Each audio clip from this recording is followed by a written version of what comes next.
Então, beleza, já está gravando aqui. Então, o treino de hoje é um treino sobre cálculo e o tema do treino é sacrifício ou descuido, né? Então, a ideia desse treino é a gente ver algumas posições em que acontece algum sacrifício de peça e aí a gente tentar avaliar nessa posição se realmente é um sacrifício, se vai, se vai conseguir vantagem ou se vai conseguir alguma compensação com esse sacrifício, ou se é só um descuido tático, né, que fez um lance e deixou passar algum recurso do adversário e na verdade o sacrifício ele não é bom, né, ele acaba sendo um erro. Então a gente vai ver algumas posições nesse sentido.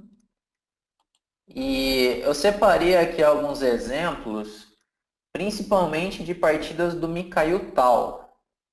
Porque, como vocês devem conhecer, o Mikhail Tal foi um campeão mundial e ele é bem famoso pelos sacrifícios, por ter um jogo muito agressivo, né?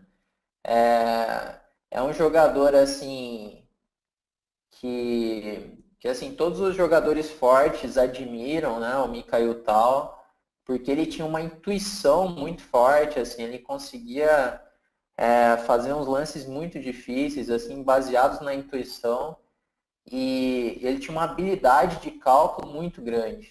Então, juntando essa intuição com a habilidade de cálculo, ele era um monstro nessas posições confusas, onde exige um cálculo preciso, né? E essa parte da criatividade também. Então, muita gente conhece os sacrifícios do tal como blefs também, né? Uns sacrifícios incorretos, né? Eu acho assim, que vendo com o computador, com as análises ali do engine, é tudo muito fácil, né? Você olha ali um sacrifício, aí coloca o engine e já dá clara vantagem para o lado que está ganhando material ali, e aí, o sacrifício é horrível, o sacrifício é um blefe, o tal é um capivara, né? É, com o engine fica fácil falar isso, mas ali na partida, na prática, é outra história.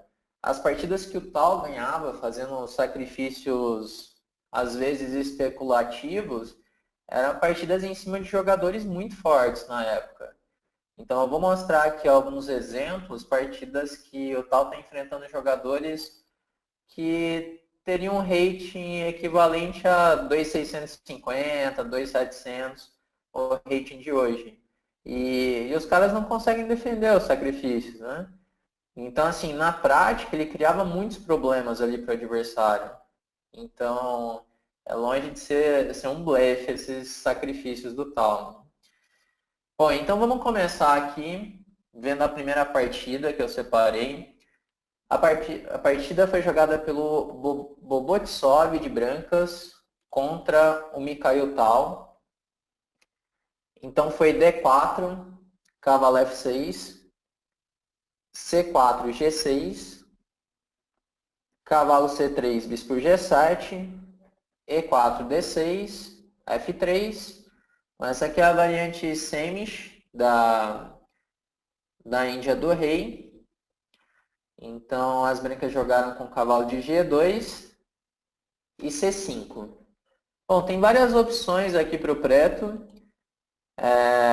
Cavalo C6, tem E5 também. Mas aqui o tal joga com C5, que pode levar para estruturas de Benoni moderna. Que era uma das armas aí do tal contra peão dama. Que leva uma posição bem desequilibrada. Então, aqui o branco jogou bispo E3, mantendo a tensão no centro. E aqui vem cavalo de BD7. Bom, essa continuação aqui ela já não é tão natural, mas é um lance interessante, porque se agora eu jogar com D5, o cavalo pode ir para E5, seguido de E6, e aí vira uma posição de Benoni, bem conhecida. E a outra opção é o branco manter a tensão, como foi jogado na partida, né? Aqui a outra opção é cavalo C6, esse é o lance mais conhecido, que já pressiona o centro das brancas, tentando fazer com que o branco jogue D5 nessa posição. Mas então jogou cavalo BD7, dama D2, e aqui as pretas fazem A6. Então seguiu o roque grande. Esse lance, assim, é um lance bem agressivo das brancas, né? Esse roque grande. Ele tem duas ideias aqui, que é tentar dificultar o B5 das pretas, porque agora pode ter algum tema na coluna D, que tem umas ideias de jogar com DC5, e outra ideia é poder jogar H4, H5 e bispo H6. Que é uma posição bem temática aí dessa semish, né? Com rock em alas opostas. Bom, então, aqui depois de rock grande, que é um lance interessante, talvez torre D1 fosse um pouco mais preciso, mas esse lance é bem interessante. Rock grande. Então, tal fez dama 5, para tirar o tema da coluna D, essas ideias de D toma C5. B5 direto não funciona, porque tem DC5. E agora cavalo C5 tem bispo C5. O branco já ganha. E se jogar com D tomar C5, então E5. E depois de F4, aqui o preto está bem mal nessa posição.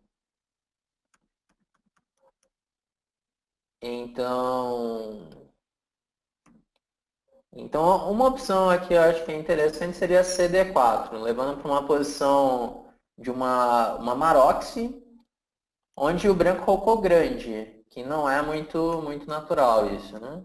Eu acho que essa posição aqui é uma posição que o preto ele tem suas chances ali de tentar manter um equilíbrio. Tem ideias como o cavalo C6, por exemplo, para trocar umas peças. Mas o tal ele não jogou isso, ele jogou o dama 5.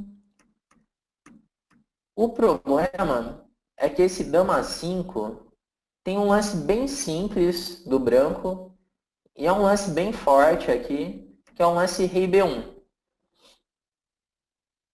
Porque depois de rei B1, o branco ele tem a ameaça de jogar com o cavalo D5 nessa posição. E agora a dama D2 não é cheque. Então, por exemplo, cavalo D5. Se o preto joga dama por D2, o branco tem um intermediário, cavalo por E7 cheque. E aí, quando o rei H8, o branco também D2, ganhando um peão. Então, é uma ameaça bem chata que surge depois desse rei B1. Um lance temático em posições de siciliana dragão, né? Outras sicilianas, ou então essa índia do rei também. Então, aqui o tal fez B5, ignorando a ameaça de cavalo D5. Então, as brancas fazem cavalo D5 nessa posição. Então, aqui fica uma dúvida, né? Será que o tal ele deixou passar esse recurso das brancas ou ele tinha alguma ideia para enfrentar esse cavalo D5, né? Então, assim, achar que o tal deixou passar esse recurso, eu acho que seria um insulto aí pro tal, né? O tal, eu acho que o tal nunca deixaria passar um recurso desse, que é uma ameaça bem simples aí, cavalo D5 para cavalo E7. Então aqui o tal ele tinha alguma ideia, né? Então eu vou parar nessa posição. O que vocês acham que o tal estava planejando fazer? O que o tal fez, né? Depois desse cavalo D5?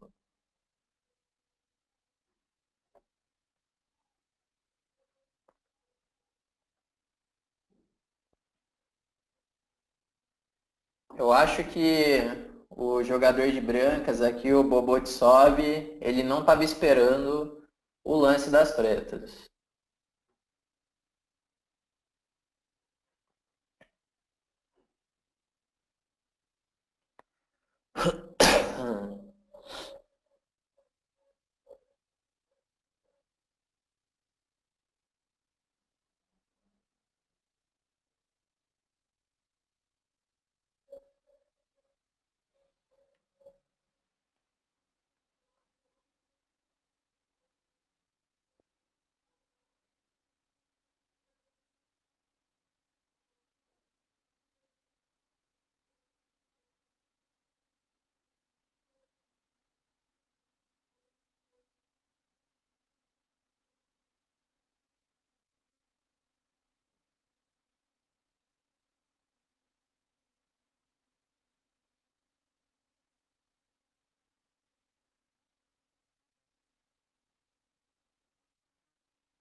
Ó, vamos ver aqui. O Ângelo deu a ideia de jogar cavalo por D5. E aí, quando dama por A5, cavalo por E3. Né? Sacrificando a dama ali. Bom, vamos dar uma olhada nessa posição. Então, assim, depois de cavalo D5, eu acho que o branco não estava esperando o lance das pretas. Eu acho que nessa posição deve ter passado pela cabeça do jogador de brancas que o tal tinha deixado passar, né? Foi um descuido ali do tal, deixar passar esse recurso de cavalo D5. E aí fez cavalo D5 achando que o tal teria que jogar dama D8 para defender E7. Porque dama por D2 não dá, que vai ter o cavalo por E7. E aqui depois de dama D8, o branco pode seguir com o cavalo F6, quando o bispo F6, D toma C5, D toma C5 e cavalo C3. E essa posição aqui é muito triste, jogar de pretas. Eu acho que seria um milagre aqui se o preto conseguisse empatar essa posição. A posição está muito ruim mesmo. Porque tem as ideias de H4, H5, o ataque está chegando rápido e o preto não tem contra-jogo nessa posição. Só que depois de cavalo D5, agora vem a ideia do tal. O tal faz aqui cavalo por D5, exclama. É a ideia que o Ângelo falou. Então, ele vai sacrificar a dama por duas peças menores. Então, é um sacrifício até difícil de entender, assim, porque a diferença material ela é grande, são só duas peças menores. Mas depois de dama por A5, cavalo por E3, então surge várias ameaças aqui. O preto ele já está ameaçando a torre de D1 e está ameaçando jogar cavalo por C4. E é uma situação bem difícil essa de resolver a posição de brancas, porque assim, de um ponto de vista prático, o preto tem vários lances fáceis nessa posição. Ele vai tomar em C4, depois vai tomar em D4, vai trazer uma torre para C8, e as peças estão muito ativas. Não tem uma maneira muito clara do branco conseguir organizar as peças e fazer valer essa vantagem material. Então, esse é um sacrifício muito fino aqui do tal.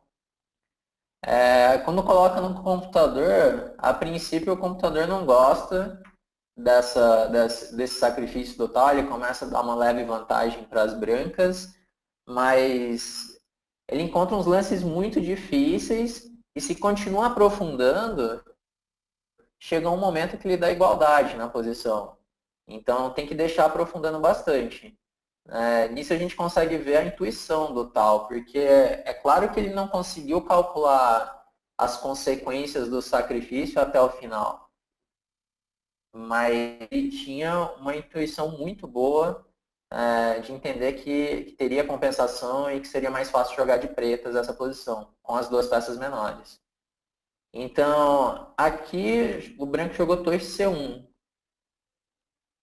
que já não é o lance mais preciso. O mais preciso aqui seria a torre D3.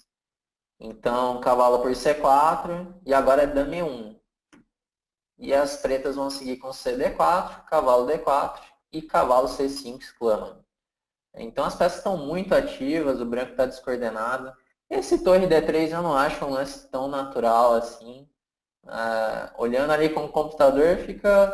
É o que eu estava falando, olhando com o computador fica fácil, mas não é um lance tão natural esse. Agora tem que voltar à torre. E tem umas análises interessantes até que eu fui aprofundando com o computador. E essa posição, por exemplo, depois de cavalo A4, bispo C4, B toma C4, então é uma troca que favorece o preto já, porque abre a coluna B e aí vai ficando clara a compensação. O bispo de casas pretas é muito forte, e agora o branco não tem esse bispo. Aqui acho que já vai ficando bem clara a compensação das pretas. Né? A torre B4, ameaçando a torre B8. Eu fui bem longe aqui nas análises, até chegar a uma posição em que acaba igualando, né? Depois de bispo E6, bispo D7, e aí o branco tem que repetir aqui. Tem umas análises interessantes daqui durante o treino, não vai dar para passar tudo que eu analisei, mas depois, quando receber o material, tem umas análises bem interessantes, assim, umas posições divertidas de ver ali. Bom, mas na partida, as brancas jogaram com torre C1, cavalo por C4, e aqui o branco já perdeu o controle já, e fez torre toma C4, que é um lance difícil de explicar, né, porque depois de torre C4 o material ele já vai ficar equilibrado. O branco poderia ter voltado a dama E1, depois de CD4, cavalo F4, cavalo E3, o preto ele tem bastante compensação, né, pelo sacrifício da dama. Ele vai seguindo natural a posição, que já tem compensação. Mas foi desnecessário esse torre por C4. Né? E agora, depois de torre C4, B toma C4, eu acho que essa posição já está melhor para o preto, né? Porque a diferença material nem é tão grande. Então, dá para perceber que, na prática, é outra história. Né? Quando o tal faz o sacrifício ali, o adversário dele já perdeu o controle, já não era tão fácil achar os lances, e aqui o preto já tem vantagem. Né? Então, jogou BC4, seguiu o cavalo C1, que interroga também, que é um lance muito passivo nessa posição. Aqui era melhor jogar com o cavalo F4, e poderia ter umas ideias de cavalo D5. Jogou cavalo C1, seguiu torre B8, exclama.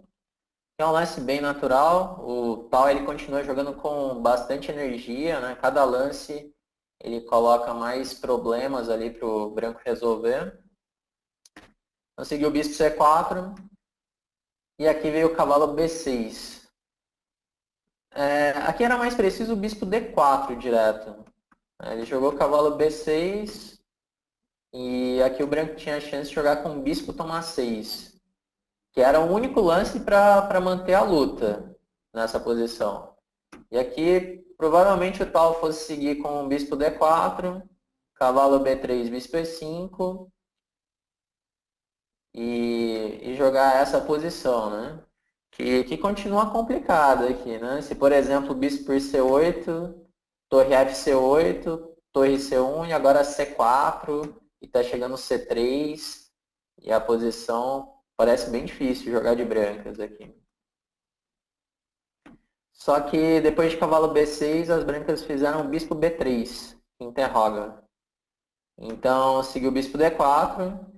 E aqui eu acho que a posição das brancas ela está perdida já, que tem muitas ameaças das pretas, as peças estão passivas também. Já tem essa ideia de C4. É muito difícil defender essa posição. Então, seguiu dama D2, bispo G7, cavalo E2, C4, bispo C2, C3, exclama. Outro lance fino aqui, é um lance de liberação de espaço. Né? A ideia das pretas é jogar com cavalo C4. Então jogou C3, bispos, bispo C2, C3. Se jogar cavalo por C3, então já vem cavalo C4, seguido de cavalo B2. Então aqui jogou dama D3. É um lance triste de fazer, mas é único, né? Tem que fazer esse lance. Então CB2, cavalo D4, bispo D7, torre D1 e agora a torre de FC8, né? Coloca todas as peças em jogo. E nem dá para sentir que nessa posição tá com material a menos, né? Então aqui jogou bispo B3, cavalo A4, bispo por A4, bispo por A4, cavalo B3, torre C3, dama toma A6. Se agora jogar, por exemplo, dama E2, então bispo B3, AB3, torre de BB3, F4, torre B5, com a ideia de torre A3, torre A1. Então aqui dama A6 jogou bispo B3, A B3, torre de BC8. Se jogar rei B2 tem um descoberto com torre C6. Jogou dama A3, torre C1, torre C1, torre C1. E tá levando mate aqui, né? Já tá vindo com torre A1. E aí as brancas abandonaram, né? Então, essa partida aqui eu acho ela muito fina, essa partida do tal. É claro que o branco não conseguiu encontrar ali as melhores defesas, né? Mas fica claro também que o sacrifício do tal não era um blefe nessa posição, né? É um sacrifício que fazia bastante sentido até, porque colocou vários problemas para o branco resolver. Né? Problemas difíceis de resolver, que logo o branco começou a colapsar ali a posição e o ataque das brancas chegou, o ataque das pretas chegou. Né? Então, aqui não foi um descuido do tal, né, o lance dama 5. Na verdade, foi um sacrifício mesmo, fazer o cavalo por D5 exclama.